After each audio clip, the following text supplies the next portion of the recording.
그러니까 이게 이래서 그 AR 반사 방지 필름을 안녕하세요, 뻘정호소의 뻘짓입니다. 자, 이번에는 삼성이 또 새로운 신제품들 많이 출시를 했거든요. 함께 살펴보시죠. 여러 보도에서 보셨겠지만 삼성 폴더블 역사상 처음으로 폼팩터를 갈아엎었어요. 이 세로로 길고 좁던 폴드를 이 가로로 넓고 세로로 짧은 여권형 형태로 변경을 한 거죠. 그렇다고 기존 비율이 폴드가 없어진 건 아니에요. 즉 기존 폴드 7까지 시리즈와 유사한 비율은 폴드 8 울트라가 되었고, 기본 폴드 8은 이제 와이드 형태가 차지를 한 거죠. 그럼 왜 바뀐 이 와이드 형태가 일반 폴드의 네이밍을 이었을까 한다면 카메라 수가 적어요. 5천만 메인 5천만 초광각 카메라인데, 울트라 같은 경우에는 총 3개로 5천만 초광각 2억 메인 그리고 1000만 망원 구성이죠. 그래서 아마 이제 이런 구색 같은 게 있기 때문에 울트라라는 네이밍을 얘가 가져가지 않았을까 싶고, 그래서 그런지 가격도 달라요. 그 와이드 형태의 일반 폴드 8이 더 저렴하거든요. 이건 뒤에서 말씀드리고요. 4800mAh 배터리에 45W 유선 20W 무선 충전 속도, 폴드 7 대비해서 모두 좋아졌어요. 개인적으로는 배터리가 커진 게 너무 좋더라고요. 우선 폴드 8 먼저 말씀드리면 커버 화면 비율은 16:10,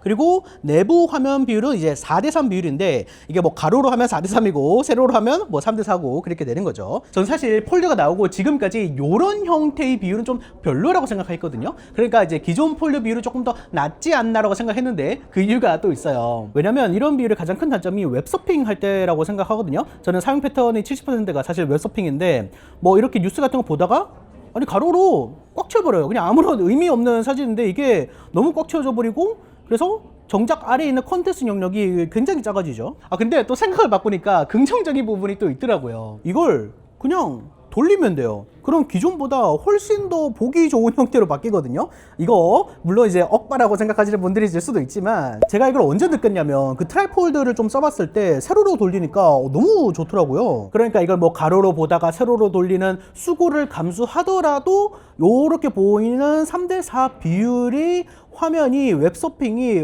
너무 쾌적했어요. 그런 부분에서 사진을 찍고 실제로 확인을 했을 때 이렇게 꽉 차게 보인다는 것도 시각적으로 굉장히 만족스러웠습니다. 뿐만 아니라 폴드는 은근히 접어서 쓰는 경우가 꽤 많거든요. 그런 부분에서도 이런 비율이 아무래도 세로로 길쭉한 비율보다는 조금 더 좋죠. 왜냐면 이게 그 지하철이나 이런 데서 카톡 같은 거 할 때 얘는 이렇게 좀 자판이 좁잖아요. 근데 일반 폴드 같은 경우에는 자판이 조금 더 가로로 길게 있기 때문에 오타 같은 것도 좀 덜 난다 라는 거고요. 사실 그 폴드 쓰시는 분들 아시겠지만 생각보다 안 펼치는 경우도 꽤 있거든요. 저도 그 집에서 안 펼치고 그냥 외부 화면으로 해요. 그럴 때 훨씬 더 유용할 수 있겠다라는 생각. 또 무게가 201g으로 역대 모든 삼성 폴더블 스마트폰 중에서 가장 가볍고요. 두께도 이 정도면 꽤 얇아요. 물론 이제 그 폴드 8 울트라랑 비교하면 살짝 더 두껍긴 한데, 사실 뭐 이거는 실사용에선 큰 의미가 없는 수준이라 그냥 이 상태에서 그립감을 봤을 때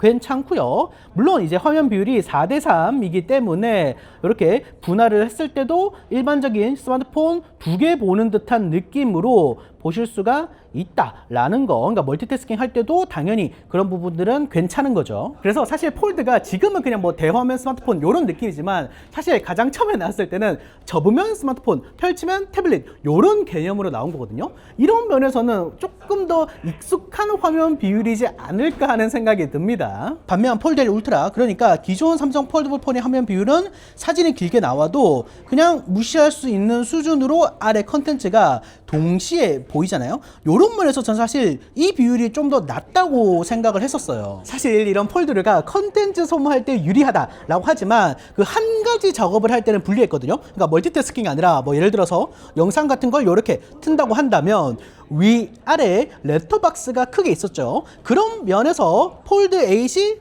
더 나을까요? 라고 한다면 렛터박스 자체는 좀 더 작긴 하거든요. 근데 재밌는 게 뭐냐면, 제가 그 사전에 제공된 값으로 계산을 했을 때는 일반 폴드 8, 그러니까 와이드 비율이 좀 더 크긴 한데 의외로 화면 크기 자체는 별 차이가 안 났어요. 실제로 보이는 16:9 영상의 컨텐츠 화면 크기는 거의 동일합니다. 21:9 영상, 그러니까 영화 비율로도 한번 확인해 봤는데 여기도 마찬가지. 물론 이제 실측치가 뜨면 약간 달라질 수도 있긴 한데 아마 다소의 차이는 있더라도 사실상 체감 차이가 없다고 보시면 돼요. 근데 실제로 눈으로 봤을 때도 폴드 8, 그러니까 와이드 한쪽이 조금 더 커 보이는데요. 그리고 이 폴드 8 울트라는 여기 펀치홀 카메라가 있잖아요. 근데 얘는 그런 게 없다 보니까 시각적으로 조금 더 만족스러운 부분도 있고요. 그리고 사실 하나 맹점이 폴드 8 울트라 같은 경우에는 화면을 크게 보기 위해서는 요렇게 돌려야 돼요. 이게 무슨 말이냐면, 그러니까 정방향 비율로 볼 때는 화면 크기가 작아져요. 지금 펀치홀 카메라가 위에 있잖아요. 근데 얘를 요렇게 가로로 돌리면 화면 크기가 좀 더 커지죠. 그래서 접은 상태에서 바로 펼쳐서 본다는 가정하에서는 이 폴드 8이 조금 더 유리한 부분이 있습니다. 특히 접은 화면에서 유튜브 탐색하다가 크게 본다는 흐름에서 이게 더 자연스럽죠. 아쉬운 게 두 개 있는데, 펀치홀이 구속으로 갔으면 어땠을까와 또 다른 하나는 스피커 위치예요. 현재 폴드 8 울트라 같은 경우에는 정면으로 봤을 때 왼쪽 위 아래에 스피커 홀이 있고요. 90도를 돌리면 이제 더 큰 화면으로 볼 수 있는데, 이 경우에는 좌우 스테레오처럼 나오죠. 이건 괜찮은데, 그냥 폴드 8 같은 경우에도 마찬가지로 왼쪽 위아래 스피커 홀이 있어서 가로로 보는 상황에서는 소리가 살짝 왼쪽으로 쏠릴 것 같아요. 스피커를 4개 넣어줬으면 좀 더 좋았을 텐데, 이 부분은 살짝 아쉽더라고요. 제가 아까 제 사용 패턴이 70%는 웹서핑이라고 했잖아요. 그리고 그중에 20%는 유튜버거든요. 그 영상 재생. 나머지 10%는 게임이에요. 게임에 따라서 다르긴 한데, 최적화가 안 되어 있는 게임은 폴드에서 가로를 극심하게 잘라버리기 때문에 보이는 화면이 좁아져요. 게임을 할 때 가로가 붙어 있다 보니까 살짝 애매한 감이 있긴 하고요. 물론 위에 유튜브 같은 걸 띄워놓고 아래에서 게임을 하는 이런 상황에서는 이 비율이 굉장히 유리하긴 하지만, 뭐 대부분은 사실 게임 하나를 전체 화면으로 켰을 테니까, 게임을 하나만 켰을 때는 이 가로로 긴 비율이 일반 바형 스마트폰이랑 비슷하기 때문에 좀 더 조작성에 편리하다라는 거죠. 아니 그럼 폴드 8 울트라는 다 별로란 얘기냐? 그게 아니죠. 우선 기존 폴드 유저 분들에게 익숙한 비율이고 검증된 폼팩터죠. 이제 지난 6년 동안 많은 앱들이 이 비율 같은 최적화도 있겠고요. 특히 카메라가 메인 2억 화소에 망원 초광각 모두 붙어 있고, 그래서 폴드 8 울트라에 대해서 좀 더 알아보자면, 사실 외형적인 폼팩터나 뭐 크기나 이런 것들은 거의 비슷해 보이지만 내부적인 면에서 큰 발전이 있었어요. 바로 배터리인데, 드디어 5000mAh 배터리가 탑재가 됐습니다. 무게, 두께 이런 것들을 유지하면서 배터리 용량 키우는 게 쉽지 않았을 거예요. S26 울트라가 5000mAh잖아요. 그리고 충전 속도도 드디어 유선 45W, 무선 20W로 업그레이드가 됐습니다. 사실 크게 티는 안 나지만 카메라 같은 경우에도 초광각이 원래 그 1200만이었거든요. 근데 5000만으로 업그레이드가 됐고요. 다만 아쉬운 건 망원이 여전히 1000만 화소라는 것 정도. 뭐 메인 2억 화소는 그 센서 재탕이긴 하지만 여전히 좋은 결과물이긴 합니다. 간단하게 사용성도 한번 비교를 해보면, 폴드 8이 가로로 더 넓기 때문에 왼쪽 영역을 조금 더 많이 가져가요. 근데 사실 이건 앱마다 약간 다르긴 해가지고, 예를 들어서 뭐 문자 앱 같은 거 보면 정확하게 반반을 갈라서 쓰죠. 그래서 아마 앱마다 다를 겁니다. 그리고 웬만하면 저기 그냥 뭐 반반 이렇게 가르지 폴드 8을 굳이 생각해가지고 조금 더 가져가고 그러진 않을 거예요. 그래서 보시면 뭐 사실 유튜브 같은 경우에는 패치를 거쳐서 뭔가 여기에 3개를 띄운다거나 해도 될 것 같은데, 그냥 가로로 2개가 동일하게 뜨는 모습. 또 이번에 그 재밌는 AI 기능이 하나 추가됐는데, 뭐 이렇게 우리 자식 하계를 찍었다. 그럼 여기 AI 버튼을 눌러서 여기 뭔가 이상한 초상화 뭐 아이콘이 있죠. 예를 들면 화면 속 인물을 감지한 다음에 이렇게 사람 위에 네모 모양이 떠요. 그리고 얘를 클릭해서 뭐 비율 한번 4:3, 16:9, 뭐 3:4로 해볼까요? 이렇게 인물 따라 가기를 누르면 어떻게 되냐? 이게 이름이 팬캠이거든요. 자, 이제 우리 자식만 나오는 영상이 완성이 될 겁니다. 이게 왜 요즘 그 직캠 같은 거 가로로 고해상도로 넓게 찍은 다음에 다시 한번 이 AI로 인물만 따서 새로 직캠을 만들잖아요. 그런 것처럼 이걸 핸드폰 안에서 할 수 있는 거예요. 이걸 다른 파일로 저장을 하면 이제 남에게 공유를 하거나 뭐 우리 가족끼리 공유를 하거나 할 수 있게끔 요런 영상을 쉽게 만들 수가 있다는 거죠. 이런 거 재밌죠. 공통적으로 좋아진 건 바로 주름인데, 이게 플렉스 티타늄이라고 기존 플라스틱 대신에 티타늄 합금 필름을 OLED 패널 밑에 넣었대요. 티타늄이 그 강성이 강하잖아요. 그래서 뭐 내구성도 좋고 주름도 좀 더 잘 펴진다고. 그리고 둘 다 반사 방지 디스플레이까지 적용이 됐거든요. 지금 왼쪽이 폴드 7, 오른쪽이 폴드 8 울트라인데, 보시면 확실히 좀 더 쨍쨍하게 화면이 잘 보이는 걸 볼 수 있고, 요게 인도어 그리고 아웃도어 이렇게 나눠 놨더라고요. 아웃도어를 보면 그러니까 이게 이래서 그 AR 반사 방지 필름을 넣어주냐 안 넣어주냐 요렇게 차이가 확실히 있는 겁니다. 느껴지시죠? 주름 같은 경우는 사실 약간 애매하긴 한데, 일단 눈으로 봤을 때는 폴드 8 쪽이 좀 더 깊이가 얕아요. 그러니까 주름이 깊이가 좀 더 얇고 굴곡이 적습니다. 근데 그렇다고 이게 막 실체감적으로 엄청나냐 하면 뭐 그 정도까지는 아닌 것 같은데 확실히 개선이 된 것 같기는 하다 정도. 그것부터 반사 방지가 너무 좋네요. 당연히 AP도 올라갔고요. 둘 다 스냅드래곤 8 엘리트 젠 5가 탑재가 됐습니다. 요거 한번 스펙 표로 비교해서 보여드리면 각각 접었을 때 펼쳤을 때 비율은 이렇고요. 폴드 8 울트라 같은 경우에는 이제 전반적인 비율은 전작 폴드 7이랑 동일하고 아까 말씀드렸다시피 두께 자체는 폴드 8 울트라가 소폭 더 얇고요. 무게는 201g 대 215g으로 일반 폴드 8이 더 가볍습니다. 배터리는 4800mAh 대 5000mAh로 폴드 8 울트라가 더 높은데 뭐 200mAh랑 엄청난 차이는 아니긴 하고요. 카메라는 망원이 있고 없고 차이. 메인도 이제 2억 화소 대 5천만 화소인데 카메라에서 이제 폴드 8이 힘이 좀 빠진 거죠. 가격 같은 경우에는 폴드 8이 전반적으로 폴드 8 울트라보다 저렴한데 뭐 카메라가 더 적기도 하고 아무래도 네이밍상 폴드 8 울트라보다 저렴해야 맞기도 하겠죠. 근데 뭐 그렇다고 엄청나게 싸냐 하면 뭐 그건 아니긴 하고 폴드 8, 폴드 8 울트라 모두 더블 스토리지가 적용이 돼서 256에서 512로 가는 건 무상, 512에서 1TB라는 이제 추가 비용 50%만 부담하면 되는 방식. 뭐 요것도 기존이랑 동일합니다. 무선 충전 규격 관련해서는 뭐 별 말이 없긴 한데 아마 얘도 C2 규격이긴 할 거거든요. 그래서 요런 뭐 C2 액세서리들 이렇게 활용이 가능할 거고요. 뭐 이건 이제 기존에도 쓰시던 분들이 있었으니까. 근데 일반적인 요런 바뀐 폴드 비율, 이 폴드 8 같은 경우에는 웬만하면 요 길이가 안 돼요. 그래서 아마 얘네들 액세서리는 어떻게 될지가 조금 의문이기는 합니다. 찾아보니까 폴드 8용 칩2 케이스도 있던데 요거 자석이 살짝 아래에 있어요. 그래서 기존 액세서리들은 이제 아마 호환이 대부분 어려울 거고 폴드 8 전용 액세서리가 따로 나오지 않을까 싶습니다. 얘가 그래파이트, 바이올렛 섀도우, 그린 섀도우, 이제 삼성닷컴 전용 색상입니다. 보면 약간 비슷한 계열이긴 한데 확실히 색깔이 다르긴 해요. 그쵸? 얘는 조금 더 그린 느낌 나고 얘는 확실히 좀 더 보랏빛 느낌 나고 그리고 확실히 이번에 조금 신경을 쓴 게 요 옆에 측면 프레임 색깔까지도 다 맞춰놨습니다. 그래서 좀 더 일체감이 느껴진다라는 거고 개인적으로는 크림 아니면 그냥 무난한 그래파이트 정도가 괜찮아 보이는데 그린은 요 삼성닷컴 전용이라 그런가 조금 도발적이기도 하고 그렇네요. 일반 폴드는 색깔이 좀 더 화려해요. 우선 라벤더, 말 그대로 라벤더 색깔이고요. 개인적으로 요거 예쁩니다. 예전에 플립에서 봤던 색깔 같기도 하고 화이트도 무난하고요. 얘는 또 실버 프레임이라서 조금 더 깔끔한 맛도 있고 근데 그래파이트도 되게 괜찮은데요. 이번에 전반적으로 색깔을 다 괜찮게 잘 뽑았다.